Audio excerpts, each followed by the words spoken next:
ሰላም ከመይ ትኾኑ ክቡራት ተኸታተልቲ ኤኤፍፒኤን ስቱድዮ ንሕጂውን ኣገደስትን ሓደስትን እዮም ዝበልክዎም ሓበሬታታት ሒዘልኩም መፅእ ኣለኹ። ክሳብ መወዳእታ ምሳይ ፀኒሕኩም ክትከታተሉ ብክብሪ ይዕድም። ንሕጂ ናባኻትኩም ዘብሎም ትሕዝቶታት ምክትታሎም ክጥዕመልኩም መታን ኢትዮጵያ ድሮናታ ግዳይ ጥለፋን ሕፅረት ሰብ ሞያን ምስኮና ካብ ፓኪስታን ሕስራት ነፈርቲ ውግእ ክትገዝእ ኣብ ዝርርብ ከም ትርከብ ዝተረኽበ ሓበሬታ ኣጽዋር ዝጻዕና ነፈርቲ ኢማራት ኣብ ኢትዮጵያ ምእታውን ሰለስተ ውድባት ተቃወምቲ ሓይልታት ኢትዮጵያ ኣንጻር ብልጽግና ሓበራዊ ግንባርን ጥምረትን ምግባሮም ነፈርትን መራክብን ውግእ ኣሜሪካ ናብ ኢራን ይጽጋዓ ከም ዘለዋ ትራምፕ ቅድሚ ውሕዳት ደቃይቕ ዝሃቦ ሓበሬታ ከምኡውን ኣብ ጀርመን ሓደ ሓኪም ልዕሊ 100 ሕሙማት ከም ዝቐተለ ዝብሉን ካልኦትን ትሕዝቶታት ዘለዎም መደብ ሒዘልኩም ቀሪበ ዘለኹ። ክሳብ መወዳእታ ምሳይ ተጸኒሕኩም ዝርዝር ናይዞም ክትሰምዕዎም ዝጸናሕኩም ነጥብታት ክትሰምዑኹም ደጊመ ምክትታልኩም ይዕድም።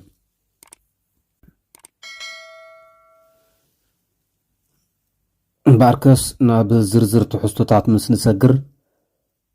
ኢትዮጵያ ድሮናታ ግዳይ ጠለፋ ከምኡውን ብሰንኪ ሕፅረት ሰሞያ ግዳይ ዕንወትን ካብ ጥቕሚ ወፃእን ምስኮና ካብ ፓኪስታን ሕስራት ነፈርቲ ውግእ ክትገዝእ ኣብ ዝርርብ ከም ትርከብ ይሕብር ኣሎ። ቅድሚ ከባቢ 2 ዓመት ኣቢሉ ይኸውን ንሕና እውን በዚ ብተደጋጋሚ ክንቕርቦ ፀኒሕና ትዝክሩ ተኮይንኩም ኢትዮጵያ ካብ ቱርኪ ኢማራትን ከምኡውን ኢራንን ዝገዛኣተን ድሮናታ ንዓተን እኹል ክንክንን ጽገና ኣብ ዘድልየን እዋን ግቡእ ጽገና ዝህቡ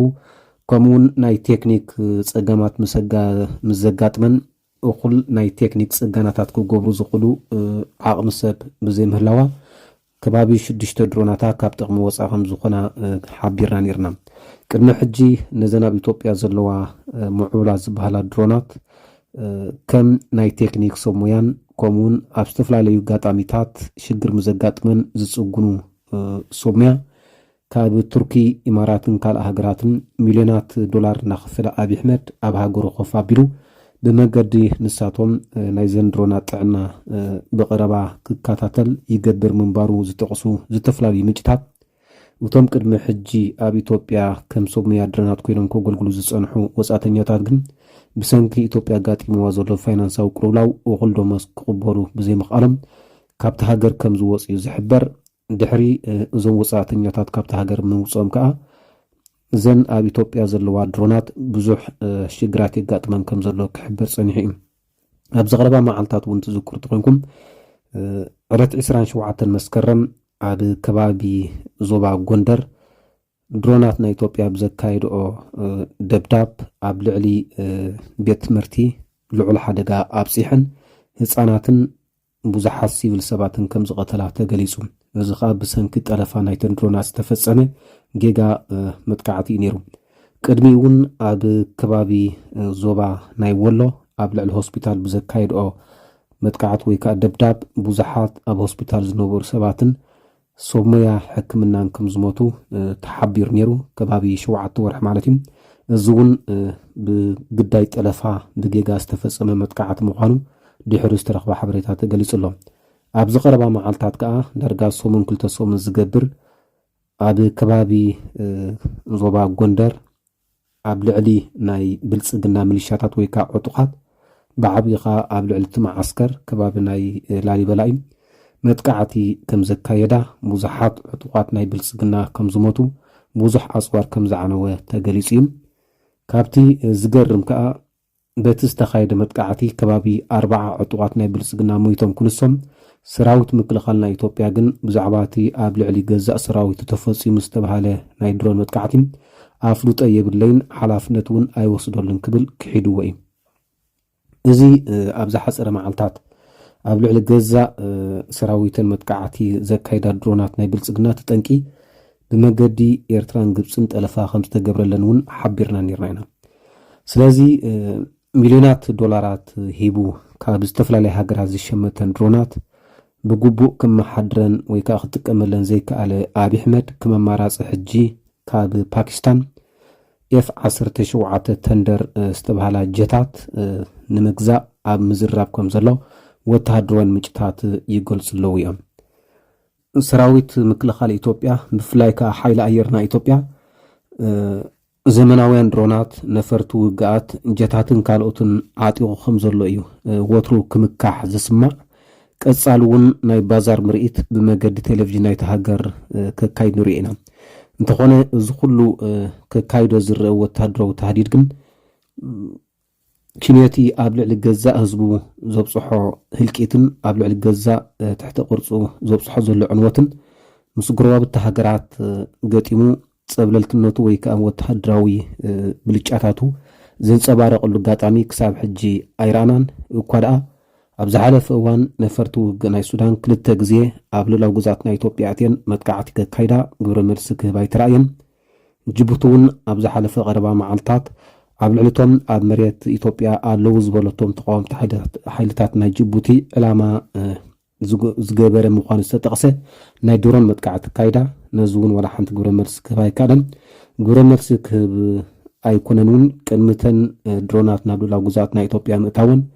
ንዓተን ክቋፃፀር ወይ ከዓ መልእኽቲ ክሕልፍ ዝኽእል ራዳራት ናይ ኢትዮጵያ እውን ዝኾነ ምልክታት ከም ዘይሃበ እዩ ዝግለጽ ስለዚ ቢልዮናት ዶላራት ኣፍሲሱ ዘይተኣደነ ኣፅዋራት ክገዝእ ዝርአ ዘሎ ኣብይ ኣሕመድ ብግቡእ ክጥቀመሉ ወይ ከዓ ከመሓድሮ ብዘይምኽኣሉ ኣብ ልዕሊ ገዛእ ህዝቡን ትሕቲ ቅርፁን እዚ ዘይበሃል ህልቂትን ዕንወትን ከብፅሕ ይረአ ኣሎ ሕጂ እውን ገና ካብ ፓኪስታን ሕሱራት እየን ዝተባሃላ ጀታት ሕሱራት ኣይኮናን ምናልባት ምስተን ካልኦት ምዕብላት ነፈርቲ ኣወዳዲርና ኢና ሕሱራት ንብለን ዘለና እምበር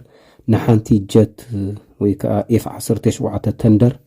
ከባቢ 30 ሚልዮን ዶላር እዩ ዝበፅሕ ዋጋ ስለዚ ከምዚአን ዓይነት ኣፅዋራ ነፈርቲ ውግእ ንምግዛእ እዩ ኣብ ዝርርብ ዝርከብ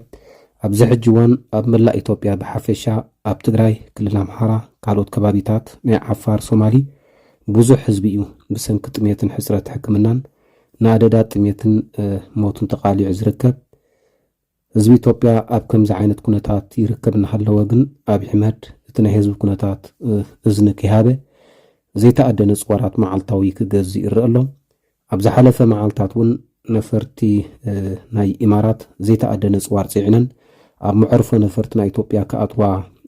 ብራዳር ተጠሊፈንን ኣብ ብዙሓት ማሕበራዊ ሚድያታትን ዓበይቲ ማዕከናት ዜና እውን እዚ ክቃላሕ ፀኒሕሎም እቲ ካብ ኢማራት ናብ ኢትዮጵያ ከኣቱ ዝተረኣየ ኣፅዋር እውን ዝበዝሐ ኣብ ኢትዮጵያ ክተርፍ እቲ ካልእ ከዓ ናብ ዳዕመል ሰሪዕ ኣንጻር ሰራዊት ሱዳን ዝዋጋእ ዘሎ ብሕመቲ ዝምራሕ ዘሎ ሓይልታት ናይ ሱዳን ናብኡ ክሰጋገር ተራእዩ ዘሎ ቀዳማይ ሚኒስተር ኢትዮጵያ ኣብይ ኣሕመድ ኣብቲ ሃገር ኣጋጢሙ ዘሎ ናይ ፀጥታ ይኹን ቁጠባ ፖለቲካ ዲፕሎማሲ ሽግራት ንምፍታሕ ተባዕ ስጉምቲ ክንዲ ዝወስድ እዚ ኩሉ ኣብ ኢትዮጵያ ዘጋጥም ዘሎ ሽግራት ቀንዲ መበገሲኡ ካብ ግዳም ምዃኑ እዩ ዝዛረብ ናይዚ ተሓተቲ ከዓ ታሪኻውያን ፀላእቲ ሓይልታት ናይ ኢትዮጵያ ዝብሎም ኣካላትን ከምኡውን ኣብ ውሽጢ ኢትዮጵያ ዘለዉ ሓይልታትን ክብል ብቐፃሊ ክኽስስ ይስማዕ እዩ እቶም ታሪኻውያን ፀላእቲ ናይ ኢትዮጵያ ዝብሎም ከም ኤርትራን ግብፅን ክኾኑ ከለዉ ኣብ ውሽጢ ዘለዉ ሓይልታት ክኸሱም ዝስማዕ ከዓ ብቐዳማይ ደረጃ ህወሓት ክኾኑ ከለዉ ቀፂሎም ከዓ ኣብ ክልል ኣምሓራ ዘሎ ፋኖን ከምኡውን ኦነግን እዮም እንተኾነ ግን ንባዕሉ መንግስቲ ኢትዮጵያ ሓደ ምስ ህወሓት ኣብ ፕሪቶርያ ዝበፅሖ ስምምዕ ተግባራዊ ክገብር ኣይከኣለን ካልኣይ ልዕላዊ ግዝኣት ናይ ሃገራት ዘግህስ መግለፂታት ከስምዕ ፀኒሑን ኣሎን ብዓብዩ እዚ ናይ ኤርትራ ጉዳይ ኣሎ ጉዳይ ቀይሕ ባሕሪ ቅድሚ ዓመት 2 ዓመት እውን ኣካል ናይ ሶማልያ ክንሳ ምስ ሶማሊላንድ ናይ ኣፍ ደገ ባሕሪ ወይ ከዓ ወደብ ተጠቃምነት ስምምዕ ክፍርም ፈቲኑ ነቲ ዞባ ብዙሕ ዘይተደልየ ናይ ፀጥታን ፖለቲካን ፀገማት ከምፃሉ ተራዩ ኣብ ጉዳይ ሱዳን እውን ሕጂ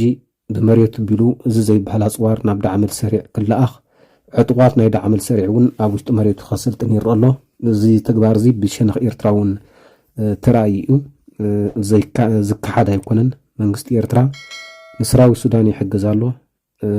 ዕጡቋት ናይ ሰራዊት ሱዳን እውን ኣብ ውሽጢ ኤርትራ የሰልጥን ከም ዘሎ ባዕሉ ብዝሓለፈ እዋን እውን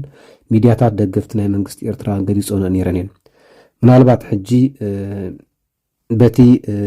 ብማሕበረሰብ ዓለምን ብህዝቢ ሱዳንን ኣየናይ ሓይሊ ተቐባልነት ዘለዎ መንግስቲ ሱዳን ድዩ ዳዕመል ሰሪዕ ኢልና ተዛሪብና መንግስቲ ሱዳን እዩ ስለዚ ካብኡ ናብኡ ካብ ንዳዕመል ሰሪዕ ንመንግስቲ ሱዳን ክትድግፍ እውን ዝሓሸ ዲፕሎማስያዊ ተቐባልነት ክህልዎ ይኽእል እዩ ምክንያቱም ዳዕመል ሰሪዕ ብጃምላዊ ቅትለት ዝኽሰስ ሓይሊ እዩ بعين سوداناوين تريناون بوزح تقبلنا زيبلو أخرار جوجل كابنا بحجي منجست إيرتران منجست إثيوبيان زحجوزهم زلوا حيلتات بعين الدبلوماسي تقبلناتهم سماي مدرنيم سلازي أبزوبا قرن أفريقيا زلوا كنتات كاب جزينا بجزيه عبي لوطتات نامس أسكا في كنتات كفتر نري لنا كاندي تنكي مبجس نايزي أبي إثيوبيا زي جمره كينات ناي تجري كينو كابا حليفون إتي أبريتاريا استبس حسم ما تجبره بزي مخانو ما كل سحبت وتحدراون بوليتيكاون متفنا نايت زوباخا تجري كوين الله مالتيو قدم حجي منجست إيرترا مس منجست بلسجنان كاروت مشاركة حالتاتهم كوينهم أنصار تجري قديمهم بوزح واقع تخفيلو حجون إتي أنصار تجري تسلف زنبره حيلني إيرترا ويكا منجست إيرترا مس تجري بمقان أنصار بلسجنان نمبتام بتون بوزحات كاروت نايكدان حيلتات بمسرات وتوزبا كاب معدو زتحوس وحيلتات كبيت دماو كينات كيدلعلو بوزح سقات فتير زلو بحفشا أبتو زبا نزول لحد يستمع بدتات نتخطات لنا نباخم كنوبلو كنفتنينا بخال زينا كاب إثيوبيا كي وصانا بعبد الرحمن مهدي زمراح كفال جنبار حارنت أوغادينن ويكا أوبنك كالوت كلته أب كلل صومال زنقاس عصو بوليتيكا ودباتن لفنتي نمثل رئيس وسانة حزب الصومال استبعالت امرت كمز مسرتو أفليتون نتحدش امرت زمسرتو كفال أوبنك كونغرس فور صومالي كوزن صومالي ريجينال ديمقراطيك آليانسن أبزوص وحبرو مجلسين داجم زمانة كونتو زررب أبقعيو كبلو قليصام وتوم سلسته كللاو الدبات بصولوس 10 تطري كلتاشن 18 عمر تمرت قئزيوم حدش تمرت مقواجوم أفليتوم زلو اتي اب قصات محبرو مرخبيتات أوبنك زتزرقح مجلسين اتحدش تمرت بوليتيكا ودابه حزب الصومال نمتن خارز علمه كم زخونن زتوادده بوليتيكاوي دبلوماسياون سيفيكاون قالسي زمچاچ مخانون يقلص بتوساقي محيال حبراو مسلاتن كبرن بوليتيكاو مسا حزب الصومال كالئ مغنيات مقامة تمرت كم زخونه اتمجلسي تغيسم حجي اب سلطان زلون زحلفو كاروت منجستات إثيوبيان اب لعلي حزب الصومال زختلو سرعات بوليتيكاو مقلال ملكاونت ديموغرافياو لوط مقبار مواقراوي أدلوون سرعتاو قصت مسرتاو مسلاتن بمنفصام زفلطو منباروم كا اتمجلسي قليصم دحري ممصا منجستي قدامي منستر أبي أحمد مس أوبنك زتختم اسمم حويسو نعرقن فتحن زكال كله مجدتات فتينا إنا كبل كا اتوم ودبات أبزوص ومجلسي أفليتوم جنبار حارنت أوغادين أوبنك أكلتشن 18 مس منجست إثيوبيا استجبر اسمم سلام سعيبو قدميو زكايدو نزنبر برتاو قالس قديفو نابس لماون بوليتيكاون قالس متاو زذكريم حجيغن كفال اتودب زركوبو تمرت منجستي اب كندزته عفنا احيلو مزمزات كالاو غيرو نهلاو حزبنا اب حدقا زوتو بوليسيتات اتو غبير كبل نتي اب سلطان زلو سرعاتون كسيسوم وتوم سلسته ابالات اتتمرت نعنان نمطفا زتفحسو وديتالو كبلو زخصص خوينم دحر حجي سقيلوم كحالفوو كم زيقولو بتري أتنقيقهم بخال الزينة كبرى سمعتي أب زحلفة معلتات ونكون أوروبا كأنينا لنا أب إيران بذكر زولو سفيح سلماو سلفي بأشعة زغصور 7 تقتلهم تقفع من تأثيرهم من مقانهم أب زقلو زولو أوان أمريكا نتي نزيقاتات قدايز قبر زولو سرعات كدومسوس بزبل بزحات نفرت وق كومون مراكب وقن كالو زتفلالي عينتها صوراتن ناب إيران تلأخ كم زلا كقلص كنيلو لو مشات بدمس ترايتو قديحو ملأت زحلفة دونالد ترامب بوغنم بوزحات نفرت وق مراكب وقن كالو تصوراتن ناب إيران تلأيخم كم زلو بمزراب كقات ما يدليني انتاي كم زقات مقن رقص انيا خوين خزارب ايكلني قبل ترير متنقطع بتزور مقد كحلف تسمع له سلازي ابزوشت 24 ويك 48 ساعات قال حدش نجر كقاتم كم زخل وتهدوان مجتات يقول له بوغن إسرائيل ناي أمريكا اللواز بحالا نفرت وق مراكب وقن مسيلات ناس وراتن كله ناب إيران تسقيعو خمز الله بمحبار أمريكا قبل إيران زخون عينة متقعات مستفسم إسرائيل ون سعبا متقعاتي كتك نمكيات مدلوات أسافي فاخم زلا بوغن إسرائيل زوص حابرتا وانتقليز لهم مع كنزينا channel 13 إسرائيل أبزوصات حابرتا كله قالو زبهال قبل إيران متقعاتي كفصم تباهلو استدالوه نفرت وقات أصواراتن كومون مراكب وقاتني أمريكا ناب إيران تسقيعهم أب مأكلاي مبراغون أب استفرالي كبابي تاتراغي فمالو أمريكا بلعلي إيران متقعاتي دحر مكيادا إسرائيل سعبات تكايدو متقعاتي كهليو نسرائيل كمساز زخل قبر ملسي قبو قبر ملسي نمهابون أولو زبهال مدلوات تخايدي كتبل إتا معاكن channel 13 إسرائيلون قليس ألايا بزعبا زون كهلو زغلو خالوات حاديشت معبادتات تخاتاتلنا نباخم كنبولينا نفتنا موداتات حستوم سنساقر كبرا السماعتي آب الجرمن آخن استباها لكتما حاد نارس ويكا حاكم لعلي ميت زخون حمومات كم زقتله لومي زوص حابرتا قليس الله يتحاكم ويكا نارس نطبنا بهوسبيتال موسيوم زدقوصو حمومات معقس قانزا ويكا مدقسي بزبل بزح ويكال العاقن مدهانيتات بمهاب ناب موت نخقالعو يقبر كم زنبر ايتي نايلو معانت وزلق خص زقلس مجمرتا 10 سبات كم زقتل ترقاقيصو ناب حق زقربه التحاكم دحرب استقبر مصنعاتات ون لعل 100 سبات ويكا حمومات قاتلو كون كم زغل اتحابرتا قليص الله نبوزحات جرمناوين كأزي أسنباد زينا خوينو قريب الله